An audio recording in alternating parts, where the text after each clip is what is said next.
Hey there, welcome to Concept Hunter. Today we're going to talk about Cyndre Phase, which reminds us of the game we played last week, where it's a base defense game, but we have a pretty special mechanic.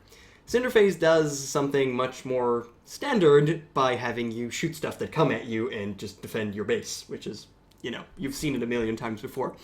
But there's a couple of interesting decisions that I want to discuss here, and a couple of things, mostly feedback to the player, that isn't done in the best possible way. So first of all, let's talk about the instruction screens. There's an instruction screen. Instead of teaching the player as you go along with progression of gameplay, there's an instruction screen, and I dislike this method in general.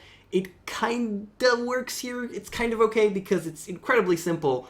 There's nothing here to forget. It's really so simple. You click to shoot and you aim with the mouse, and that's pretty much all you can do in this game. There isn't even a smart bomb or some kind of, press space to destroy everything on screen.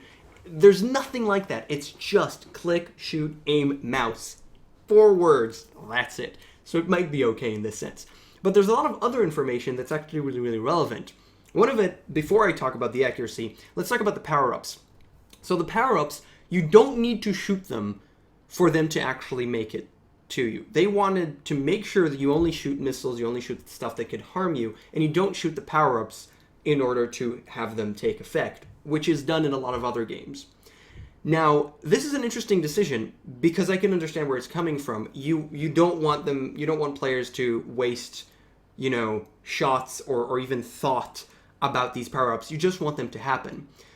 But it does create a little bit of a problem that I don't feel the power-ups. I don't see them as much. Some of them are very apparent, slow specifically, but 3 times laser, I never feel that. Health, I never feel that. There's not enough feedback. I don't see them. And because they're so taken out of mind, it loses the layer of strategy that you could have in this. It's like, oh, wait, I want to wait with this power-up for a little bit. It's not an active thing that the player does. It's not like I've gained this power-up so I can activate it. It's that the power-up shows up on screen and then I need to wait for it to trickle down and actually get to me. So the reward of getting a power-up is a little bit diminished because it's on the screen but you don't really have effect on it and you don't really feel the feedback as much. So it's a little bit of a problem. You might want to try actually having them shoot and see how that feels. Maybe you've tried it and it feels terrible, but I have a little bit of a problem with the don't shoot. So 100% accuracy. The higher your accuracy, the more points you will get. I personally don't care about score in most games. But there's a big element of scoring here, and also we're going to talk about how the UI is settled on the screen. People care about score, and there's a big theme of 3s with this game, in terms of there are 3 levels, 3 waves per level, and 3 combo systems. And all of that is not found in this instruction screen. It's found in the description below, which is not the best way to transfer information about your game in the description. I could only find that out through that. I'm going to actually press normal and not hard because I want to try and talk to you while I'm playing, and this game is very action-heavy, very focus-heavy, so it's going to be difficult, but yeah, I'm not pressing hard in this specific case. One thing to notice, I have to say this before I press play, you'll see level 1 and some information and stats on the screen. You can't focus on that because the game has already begun once I press play. Why isn't there a 5-second pause before the game begins? So, okay, this is level 1, and then the game starts. It starts immediately, and that completely caught me off guard, and I just got hit the first time I played the game. So, play. I'm already playing. There's already missiles, even though the layout of level 1 is still on the screen. There's already missiles, and that's kind of disheartening. So this is just the basics of the game. You shoot. And by the way, one thing that I have to mention now, because I'll forget later, there's the theme of 3s, 3s, 3s, and you have 4 lives, which is really odd because you usually have 3. So I just had to mention that. It's the top left. So other than the top left, there's also a ton of information everywhere on the screen, such as the sequence. It actually rose up to the left here, and now it's actually just a number here because it can't do that anymore. There's also a timer at the top left, or the top right, excuse me, and there you go, the power-ups that I'm not supposed to shoot. There's a timer, which I have no idea what it does, and I have no idea what the time is there because I can't look because I'm busy. I don't know what my score is, and I don't really care specifically. Some people do, but you can't see it because I'm busy. I don't know what my accuracy is, and it doesn't really matter. I'm supposed to focus on stuff, so I don't know how much my accuracy matters, but I can't even look where it is right now because I'm busy. And basically I can't do anything and look at any of the UI because I'm busy. Because this game requires so much attention. And this is really to the detriment of this game. And I want to get back to that subject in a second, but I want to mention this giant thing. I want to just like click it like a million times and kill it really quickly. But I don't feel like every click does something. And sometimes I want to click, especially when I played hard, I feel like not every click registers because some clicks... There's a little bit of an animation, and that animation has to happen, so I don't feel all my clicks are registering, which really hinders me and really feels bad. Something that feels good, however, is the fact that there's actually a width to the shot. And by the way, this animation for the boss is really cool.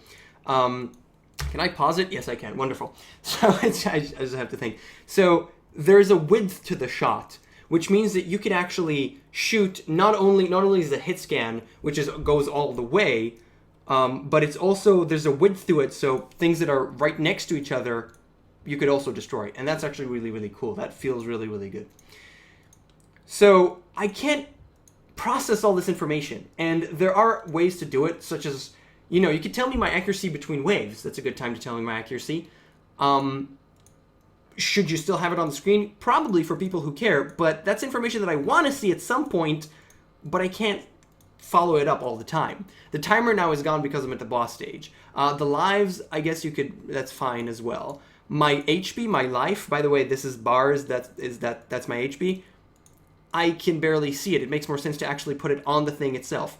You could also put the accuracy maybe on the reticle itself without hindering, especially when you have such a huge reticle. That's actually a place where my eye is constantly found, so if it's a really important information, you might want to put it on the reticle itself. And the rest of the information, I just don't really have time to look at it, to be honest. Now, another problem that I have is, in terms of people who do care about score, note this change of pace. So far, there's been waves, and I've been hectic and you know, trying to beat them. Now we're at the boss. Note how my score at the bottom right is not changing at all. And the reason is that this boss doesn't require me to destroy a certain amount of things. It requires me to hit its eye in the middle here when it opens. And it opens every some time, and I could hit it, and then it takes a little bit of damage. And maybe its patterns change, I don't know, I haven't noticed. But the fact is that I could continue doing this forever for infinite score. So instead of allowing that, they obviously removed scoring at the boss stage. And scoring is a major part of your game. For me specifically, no. But for most people who would like to play it, probably. There's no progression in this game whatsoever. There's no different types of shots. There's nothing. The only progression that you get is from different types of missiles. There's 3 different types of missiles in every level, it seems. And we'll get into level 2, hopefully, if I ever manage to beat this, and see those different types of missiles. That's pretty cool. That's interesting progression, but essentially you still do the same thing, which is shoot this specific gun. And to me, that's not enough. Some people would be really, really into that, but you could always consider, you know, more different types of progression, different types of gun, different mechanics maybe a little bit, and maybe, you know, a bomb that destroys everything on screen. But the fact that you slow down the pace so much with having this boss here and not giving score, which is a main component of your game for most people, I would really consider different boss mechanics because of that. I would just consider different boss mechanics because you always want to get score. And there's a million things you could do. I'm not even going to go into examples now. But the fact that the pacing is just like, oh, so everything you've done so far now it's completely different. Now you just have to hit him whenever. Really, really threw me off. And I really couldn't understand that choice to me. So yeah, I'm just going to show you a little bit of more of the different types. So these one actually jump and then get destroyed. It's essentially the same thing though. You shoot stuff that come up. There's no really, it's not enough progression for me. And I actually stopped playing here because I had enough of this game. So there's a lot of really good stuff here, especially the animation quality is really cool, and the fact that you do the boss mode and everything. Those are really, really cool stuff, and your polish level is really, really high. But there's a couple of things that you want to try out with the design to maybe make the game a little bit more interesting. So yeah, that's Cyndre Phase. It's AKS9 did the art, Mark Vinales did the programming, and D Evil Ship did the music. Thank you so much for watching KOKOStern, and I'll see you guys next time.